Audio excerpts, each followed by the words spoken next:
Comunicación serie asincrónica, capítulo 0. Iniciaremos el tema con algunos conceptos teóricos que debemos tener presente al momento de pensar o definir cómo ha de ser la comunicación entre dos o más dispositivos. Pero antes de iniciar, mi agradecimiento a los docentes de las materias de informática y técnicas digitales por el material brindado para hacer esta serie de videos. Mencionamos comunicación serie. Esto significa que habrá otros tipos de comunicación. En particular, mencionamos comunicación serie en contraposición a la comunicación paralela, la cual veremos primero de manera breve para luego ingresar al maravilloso mundo de la comunicación serie. Supongamos que tenemos dos dispositivos, A y B, los cuales se van a comunicar entre sí a través de una serie de conductores o líneas de datos. Por ejemplo, 8 líneas de datos. Por estas líneas va a fluir solo la información tanto de A hacia B como de B hacia A. Pero si en esas líneas hay solo información, ¿cómo sé cuándo un dato es para mí? Buena observación. Con estas líneas solo no alcanza. Para poder hacer esta distinción y saber cuándo una serie de ceros y unos corresponden a datos que debemos leer, vamos a contar con unas líneas adicionales que se denominan líneas de control o handshake. Estas líneas permiten, entre otros, determinar el sentido en el que se están transmitiendo los datos y cuándo se debe realizar la lectura en el puerto de datos para obtener la información. Supongamos que tenemos todas las líneas de datos en reposo. Supongamos también que este reposo corresponde a un nivel bajo de potencial y que vamos a transmitir de A hacia B y que el dato que queremos transmitir es el 53, obviamente en hexa, el cual, si lo vemos en binario, será el 01010011. Estos bits, que es la información a transmitir, se escriben en el puerto de datos convirtiéndose en valores de tensión en los pines, los cuales generarán una pequeña corriente eléctrica que transmitirá la información a través de los cables hasta el dispositivo B. Pero he aquí un detalle importante. Cuando el dispositivo A escribe la información en los pines correspondientes al puerto de datos, puede haber un pequeño desfase temporal entre estos bits, el cual se va a propagar por el cable de transmisión, y este desfase va a llegar también al microcontrolador B. Para evitar que se capture un dato erróneo por la lectura fuera de término, las líneas de handshake le van a indicar al microcontrolador B cuándo realizar la lectura del puerto de datos y así obtener el valor adecuado en cada pin. Cuando esta indicación llega a B, este convierte los niveles de tensión presentes en sus pines en ceros y unos. Luego, estos ceros y unos se guardan de una manera predefinida en un registro obteniendo el valor enviado por el dispositivo A, es decir, el 0x53. Pasemos ahora a ver cómo es una comunicación serie. Tenemos dos microcontroladores, A y B, en donde queremos tener una comunicación desde A hacia B y de B hacia A. Para poder equiparar los niveles de potencial y leer la información presente en sus pines, vamos a unir sus masas, tierra o ground, como quieran llamarle. Vamos a tomarnos la licencia de modificar esta única línea bidireccional en dos líneas unidireccionales. Una que envíe la información de A hacia B y otra para enviar los datos de B hacia A. Y continuando con esta licencia, a estos pines vamos a ponerle nombre. Vamos a llamar TX al pin por donde se transmiten los datos y RX a aquel por donde se recibe, de forma tal que el pin TX del microcontrolador A se va a conectar al pin RX del microcontrolador B y el pin TX de B se conecta al pin RX de A. Hecho el conexionado, vamos a transmitir de A hacia B el mismo valor que antes, el 0x53, que en binario es 01010011. Al tener un solo hilo de transmisión de A hacia B, podemos transmitir de a un bit a la vez. Obviamente, debemos ponernos de acuerdo en el orden que vamos a hacer esta transmisión para que luego del otro lado se pueda reconstruir el valor. Definimos entonces que vamos a empezar a transmitir desde el bit menos significativo hacia el más significativo. Es decir, que primero transmitimos el bit 0, después el bit 1, luego el 2, el 3 y así sucesivamente hasta llegar al bit 7. Empecemos entonces con la transmisión.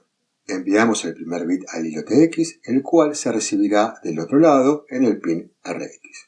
Enviamos el segundo bit y así sucesivamente hasta enviar los 8 bits. A este proceso que ocurre en el micro A se lo denomina serializar.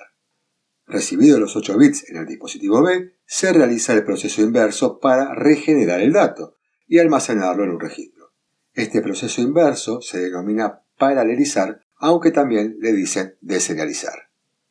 Comparando ambos métodos, podemos ver que la comunicación paralelo tiene muchas más líneas de comunicación. Esto nos da la pauta de que vamos a tener mayor velocidad de transferencia. Sin embargo, debido a que tenemos muchas líneas de conexión, podemos tener algunos inconvenientes de interferencia entre los mismos cables, lo cual puede limitar la velocidad máxima de transmisión, limitar la distancia del cableado, es decir, que vamos a tener distancias muy cortas, y eventualmente se podrá requerir de cables especiales, lo cual, junto a la cantidad de cableado, podemos decir que es una conexión costosa. Como contrapartida, la comunicación serie tendrá menos cables, lo que nos indica que tendrá una menor velocidad de transferencia de datos, pero podemos obtener mayores distancias que, dependiendo del protocolo utilizado, puede superar el kilómetro. Al poseer menos cables, su precio será menor. ¿Qué más podemos decir? Bueno, que en la comunicación paralelo el dato está presente en el bus de comunicación, un bit por línea de datos. Obviamente esto va a depender del tamaño del dato y cantidad de líneas. Finalmente, que se requiere bastante software para gestionar la sincronización de los datos. Por su parte, la comunicación serie se transmite de a un bit a la vez y se requiere de los procesos de serializar y paralelizar la información. Y como nos interesa la comunicación serie, diremos además que esta puede ser sincrónica o asincrónica, poniendo énfasis en esta última, que es en la que nos vamos a centrar en breve. Continuemos con algunos conceptos generales de la comunicación. Sentido de la transmisión. Comunicación simplex. La información es unidireccional. Se transmite en un solo sentido, desde el transmisor al receptor, y estos están bien definidos e identificados. Hay un solo transmisor que siempre opera de transmisor y uno o más receptores que siempre funcionan como receptores. El ejemplo clásico de la comunicación simplex es la transmisión por radio, en donde el transmisor y los receptores están bien definidos. Otra opción pueden ser los sensores que recolectan información y la transmiten, por ejemplo, a un microcontrolador. Finalmente, podemos decir que utiliza un solo canal de datos. Consulta, ¿qué es un canal de datos? Los canales en comunicación son los medios o vías a través de los cuales se transmiten datos entre dispositivos. Estos canales pueden ser físicos, como ser cables de cobre o fibra óptica, o inalámbricos, como las señales de radio o microondas. Tener un solo canal de datos significa que hay solo una ruta o medio de comunicación disponible para transmitir la información. Y en forma simplificada, podemos decir que por cada canal solo puede haber un dato a la vez, por lo que si queremos tener comunicación en ambos sentidos, debemos administrar el canal de manera de transmitir de a uno a la vez, o bien agregar otro canal. Veamos entonces la comunicación dúplex. El envío de la información es en ambos sentidos, es decir, bidireccional. Y como dijimos, puede compartir el mismo canal, lo que da lugar a la comunicación half duplex. La comunicación es bidireccional, pero multiplexada en el tiempo.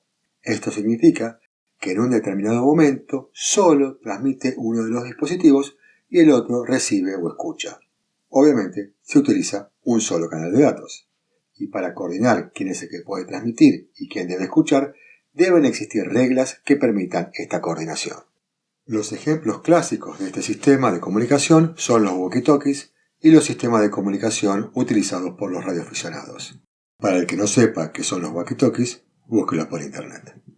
Si agregamos un segundo canal de datos, pasamos a tener una comunicación full duplex, en donde la comunicación pasa a ser bidireccional y simultánea, es decir, podemos transmitir y recibir al mismo tiempo. Y como dijimos, se utilizan dos canales de datos. La comunicación full duplex está muy presente y es esencial en muchos contextos modernos, permitiendo la transmisión simultánea de datos en ambas direcciones. El ejemplo clásico podría ser el teléfono, aunque ya está un poco antiguo. Pasemos a otro concepto: comunicación punto a punto y punto multipunto.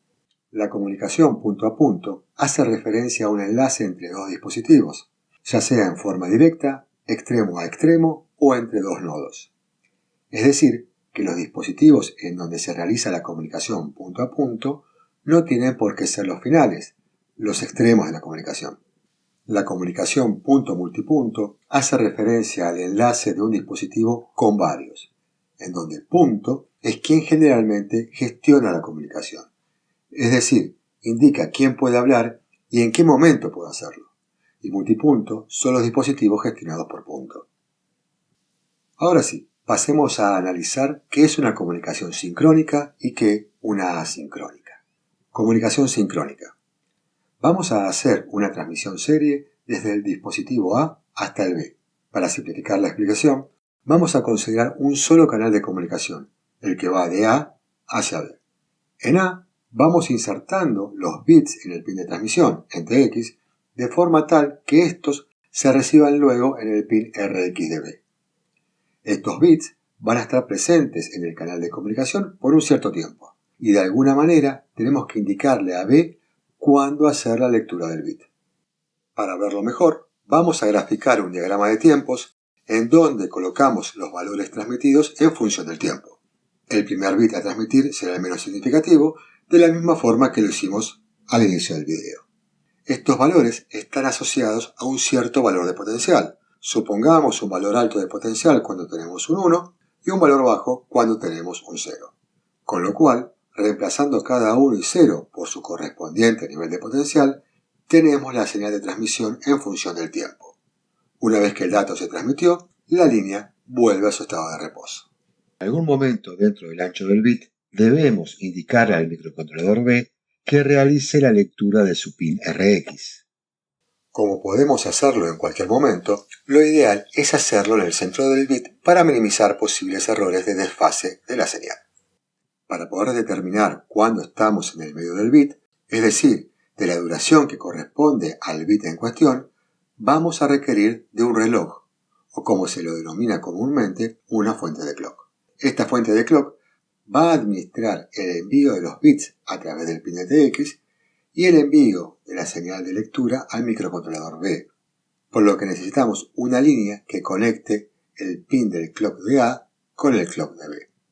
De esta manera, le podemos indicar al dispositivo B cuándo realizar la lectura del primer bit a través de, por ejemplo, un flanco descendente, del segundo bit con el siguiente flanco descendente y así con los restantes. Una vez recibidos los 8 bits, simplemente resta paralelizar y almacenar el dato en el registro que corresponda. Cabe aclarar que la fuente de clock puede estar en A, en B o incluso ser externa. La comunicación sincrónica se denomina así porque los datos se transfieren en sincronía con una señal de reloj compartida. La palabra sincrónica deriva del griego sin, que significa juntos, y cronos, que significa tiempo. Es decir, que los transmisores y receptores trabajan coordinados, en sincronía, con una fuente de clock. Por su parte, la comunicación asincrónica elimina esta línea de clock. Pero, ¿cómo sabe B cuándo tiene que leer? Bien, para allá vamos. Para explicar estos conceptos, vamos a tomar como referencia el funcionamiento de la WARD, la cual veremos en detalle más adelante. Sin embargo, estos conceptos se pueden extrapolar a otros mecanismos de comunicación asincrónica. Primero, ambos micros van a contar con su propia fuente de clock. Este clock va a estar configurado para que ambos relojes operen a la misma frecuencia, o casi la misma. Más adelante aclararemos este casi la misma. Vamos a transmitir los 8 bits de siempre y vamos a definir un valor de reposo para la señal, es decir, un valor de potencial en la línea para cuando no hay transmisión. Supongamos que este estado de reposo es con la señal en alto. Para indicar que inicia la transmisión, simplemente cambiamos el estado de la señal de alto a bajo. ¿Cuánto tiempo hay que dejar la señal en bajo? Bien, sí, ya vamos con ese punto. Otra cosa que debemos acordar entre los dispositivos es la duración que van a tener los bits de datos e indicación. Supongamos que esta duración va a ser la misma tanto para la indicación de inicio de transmisión como para los bits de datos y cualquier otro bit que necesitemos enviar. Una vez definido esto, podemos transmitir todos los demás bits. Ahora bien, ¿cómo sabe el micro B cuándo hacer la lectura? Sí, ¿cómo sabe? Bien, para ello están los relojes que posee cada uno, el bit de inicio y la definición de reposo. La frecuencia de oscilación de estos relojes va a ser bastante mayor a la señal, es decir, que dentro de la duración de un bit vamos a tener varias oscilaciones de clock. El dispositivo A escribe el bit de inicio, es decir, que la señal pasa del estado alto definido por el reposo a bajo. Esto es detectado por el pin RX del dispositivo B, es decir, que detecta que inicia la transmisión. Como la duración de los bits puede tener algún desvío, además de otros detalles que veremos en próximos vídeos, se define que la lectura se realizará en el medio de la duración del bit. Como el dispositivo B sabe cuánto dura el bit y cuál es la frecuencia de su clock, puede hacer esto fácilmente. Un beneficio evidente de leer en el medio es que no necesitamos que los relojes de ambos dispositivos sean muy precisos. Puede haber una desviación de sus frecuencias que mientras estén dentro de cierto rango no generará inconvenientes. Bien, supongamos que a continuación queremos enviar otro dato. Quizás pueda resultar lógico enviar un nuevo bit de inicio y continuar con los bits de datos. ¿Podría el dispositivo B detectar este bit de inicio? Alguno podría decir que cada vez que se detecta un cambio en la señal del dispositivo B, podría sincronizarse. Si bien esto no es muy fácil de implementar, supongamos que lo implementamos. Ahora, ¿qué pasaría si el dato enviado tuviese todos sus bits en cero? Y para complicarlo un poco más, debemos enviar varios datos en cero. ¿Podría el dispositivo B detectar este bit de inicio? Para garantizar que siempre se detecte el bit de inicio, debemos garantizar que siempre entre dato y dato la señal pase por el valor correspondiente al estado de reposo, por al menos la duración de un bit. Ahora bien, como este paso por el nivel alto es parte del protocolo de comunicación, le ponemos nombre, bit de stop. Ahora sí, se pueden escribir todos los bits y cuando se detecta el bit de stop, se ha recibido el dato. Luego simplemente se paraleliza y se almacena en el registro correspondiente. Luego, la línea de datos podrá continuar en reposo o bien iniciar un nuevo envío de bits. Pasemos a ver ahora algunos de los protocolos más conocidos. Como ya vimos, una comunicación puede ser paralela o serie, sincrónica o asíncrona, punto a punto o punto multipunto, simplex, half duplex o full duplex. Es decir, que cada protocolo de comunicación va a tener que encuadrarse dentro de estas opciones. Protocolo SPI. Es un protocolo de comunicación serie, sincrónico, multipunto y full duplex. Es un protocolo que permite la transferencia de datos entre dispositivos electrónicos. Usa 4 cables y posee una arquitectura maestro-esclavo, en donde un dispositivo actúa como maestro y controla la comunicación, mientras que uno o varios dispositivos actúan como esclavos siguiendo las instrucciones del maestro. Si bien la terminología maestro-esclavo es un poco áspera, es la que se utiliza normalmente. Otra manera de definir esta relación entre dispositivos sería controlador periférico, controlador seguidor. Sin embargo, estas y otras opciones no son muy utilizadas. Protocolo I2C o I²C. Es un protocolo de comunicación serie, sincrónico, multipunto, half duplex. Usa 2 cables, uno de clock, de ahí que es sincrónico, y otro de datos. Utiliza también un esquema maestro-esclavo y posee algunas variantes que permiten tener múltiples máster en un mismo bus e implementan una señal de start y una de stop, similar a un esquema asíncrono. Protocolo GAN. Es un protocolo de comunicación serie, asincrónico, multipunto, half duplex. Fue desarrollado inicialmente para aplicaciones en los automóviles y por lo tanto su plataforma es el resultado de las necesidades existentes en el área de la industria automotriz. Ofrece alta inmunidad a las interferencias, habilidad para el autodiagnóstico y la reparación de errores de datos, entre otros. El protocolo RC232 es un protocolo de comunicación serie, asincrónico, punto a punto, full duplex, aunque también puede funcionar en modo simplex. También se lo conoce con las siglas EIA-TIA232. El EIA-TIA422, más conocido como RS422, es un protocolo de comunicación serie asincrónico multipunto full duplex. Y finalmente el protocolo RS485, que es un protocolo de comunicación serie, asincrónico, multipunto, que puede operar como half duplex o full duplex. Si tomamos los tres últimos protocolos, vamos a ver que todos corresponden a protocolos series asincrónicos. Estos protocolos toman como base a la UART, Universal Asynchronous Receiver Transmitter, que abordaremos en nuestro próximo video. Para finalizar, les dejo una lista de protocolos que utilizan UART de base.